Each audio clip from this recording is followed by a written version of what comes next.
নমস্কার বন্ধুরা, welcome to আরকে sports. আশা করি তোমরা সবাই সুস্থ ও অনেক ভালো আছো। তো এই ভিডিওতে কিন্তু তোমাদেরকে একটা দারুণ সুখবর দিতে চলেছি। গতকালই তোমাদেরকে জানিয়েছিলাম যে সম্ভাব্য একটা তারিখ, যেটা 14ই ফেব্রুয়ারি জানা যাচ্ছে যে ওই দিন থেকেই কিন্তু আইএসএল করার পরিকল্পনা করছে ফেডারেশন, এরকম খবর তোমাদেরকে দিয়েছিলাম। তো আজকে কিন্তু আরও ফুল কনফার্ম তোমাদেরকে সেই খবরটাই দেবো যে আইএসএল কিন্তু এবার শুরু হয়ে যাচ্ছে। হ্যাঁ বন্ধুরা, এই মুহূর্তে গতকাল একটা মিটিং হয়েছে। গতকাল মিটিং হয়ে কিন্তু সব কিছু মেনে নিয়েছে ফেডারেশন ঘোষণা করে দিয়েছে যে আইএসএল হবে আগামী সপ্তাহে। হ্যাঁ, ইন্ডিয়ান ফুটবল টিমের সোশ্যাল মিডিয়া হ্যান্ডেলে সেখানে কিন্তু অফিসিয়ালভাবে জানানো হয়েছে যে আগামী সপ্তাহে একদম পুরোপুরি ফুল ফিকচার রিলিজ করবে আইএসএলের জন্য। আইএসএলের জন্য সূচি যেটা রয়েছে দিনক্ষণ, সেই সমস্ত বিষয়গুলো কিন্তু আগামী সপ্তাহে রিলিজ করতে চলেছে এআইএফএফ। সবচেয়ে বড় কথা যে নিজেদের খরচায়, ফেডারেশন নিজেদের খরচায় কোনো পার্টনার, কমার্শিয়াল পার্টনার বা কোনো রকম স্পন্সর ছাড়াই বা ক্লাবদের কাছ থেকে কোনো অর্থ সাহায্য ছাড়াই কিন্তু নিজেদের খরচায় এবার আইএসএল করতে চলেছে ফেডারেশন। তো বুঝতেই পারছো যে চাপে পড়ে কিন্তু ফেডারেশন এবার আইএসএল করছে। তোমাদেরকে বলেইছিলাম, অনেক আগের ভিডিওতে বলেছিলাম যে ফেডারেশন কিন্তু চাইলে তারা আইএসএল করাতেই পারে, কিন্তু সেটা করাবে না। তারা সেই টেনে টুনে ভারতীয় ফুটবলটাকে অন্ধকারের দিকে নিয়ে যাচ্ছিল। আর কল্যাণ চৌবে, তার তো জবাব নেই। সে যে কতটা নিচে নিয়ে গেছিল ভারতীয় ফুটবলটিকে, সেটা কিন্তু এখন তোমরা বুঝতে পারবে যে কথাটা বলবো। কারণ আগের দিনের একটি আপডেটে তোমাদেরকে জানিয়েছিলাম যে দলগুলির কি প্রস্তাব রয়েছে। দলগুলি কিন্তু জানিয়ে দিয়েছিল যে তাদের দল সংক্রান্ত খরচ ছাড়া তারা আইএসএল এর জন্য কোনো রকম খরচ 1 টাকাও বহন করবে না।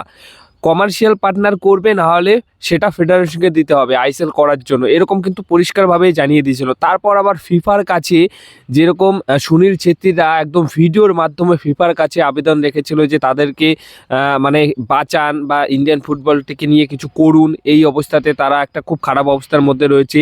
এই যে ভিডিওটা করার পর, এই ভিডিওটা বললাম না, ওই যে এতটাই চাপ এসেছে এখন ফেডারেশনের উপরে, তড়িঘড়িভাবে কিন্তু জরুরি মিটিং ডেকে তারা কিন্তু পুরোপুরি সব কিছু এক রাতের মধ্যে, একটা মিটিংয়ের মধ্যে কিন্তু সব কিছু সেট করে ফেললো যে আইএসএল হবে। কমার্শিয়াল পার্টনার যতদিন না পাওয়া যাবে ততদিন আইএসএল করার জন্য সমস্ত খরচ কিন্তু ফেডারেশন বহন করবে। এই রকম কিন্তু সিদ্ধান্ত নিয়ে নিল একটা মিটিংয়েই।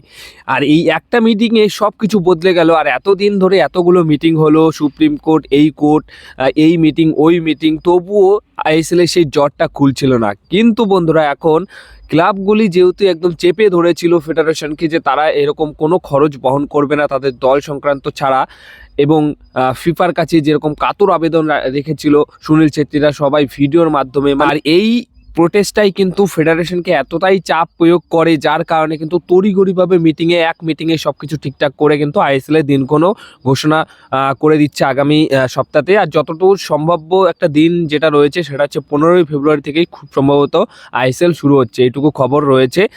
আর মোটামুটি যতদিন না কমার্শিয়াল পার্টনার পাবে ততদিন ফেডারেশন সব কিছু চালাবে। ফেডারেশন আইএসএল এর পুরো খরচ বহন করবে। তারপর সুপ্রিম কোর্ট খুললেই তারপর টেন্ডারের জন্য অনুমতিও নেওয়া হবে।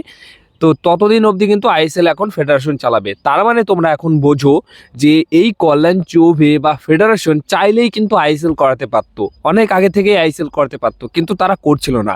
এখন যখন ক্লাবগুলি চাপ প্রয়োগ করলো, ক্লাবগুলি একদম পরিষ্কার প্রস্তাব দিয়ে রাখলো যে এই ছাড়া তারা অন্য কিছু করতে পারবে না, তারা যখন এটা বলে দিল, এবং যখন প্লেয়াররা একসাথে হয়ে ফিফার দরবারে আবেদন রাখলো, তারপর কিন্তু এই যে চাপটা যখনই আসলো তখনই কিন্তু একদিনের এক মিটিংয়েই সব কিছু করে ফেললো কল্যাণ চৌবে বা তার ফেডারেশন। তার মানে বুঝতে পারছো যে এই কল্যাণ চৌবে কিন্তু ইচ্ছা করলেই পারতো, সব কিছু করতে পারতো, কিন্তু সেটা করলো না, এতদিনে করলো না। এখন চাপে পড়ে কিন্তু এখন করছে।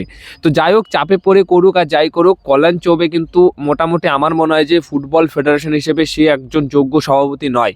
তাকে চেঞ্জ করা উচিত, খুব তাড়াতাড়ি চেঞ্জ করা উচিত। নাহলে কিন্তু ভারতীয় ফুটবলের উন্নয়ন তো হবে না, অন্যরকম কিছু হয়ে যাবে। এখন যে অবস্থাতে ছিল এর থেকেও ভয়ানক পরিস্থিতিতেও যেতে পারে।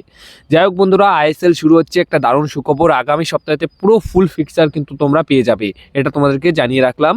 আর সবশেষে যে আপডেটটা শেয়ার করব, মোহনবাগান দল পুরো দমে অনুশীলনে নেমে পড়েছে, ইস্ট বেঙ্গল দলও নামবে, এবং এক এক করে এখন হয়তো প্লেয়ারগুলো কোনোরকম যারা আর কি বিদেশি প্লেয়াররা অন্যান্য দলে চলে যাচ্ছিল তারা কিন্তু আর যাবে না, মানে তারা চলে গেছে, যারা তারা লোন ডিলেই গেছে, আবার ফিরে আসবে। কিন্তু অন্যান্য বিদেশি প্লেয়াররা যারা আর কি যাওয়ার পরিকল্পনা নিচ্ছিল তারা কিন্তু হয়তো আর যাবে না, কারণ আইএসএল শুরু হচ্ছে। দারুণ একটা সুখবর 2026 সালের শুরুতেই। যাই হোক, কিন্তু একটা জিনিস তোমরা বোঝো, ফেডারেশন কিন্তু চাইলেই করতে পারতো, কিন্তু সেটা করলো না, এতদিন ধরে ঝুলালো।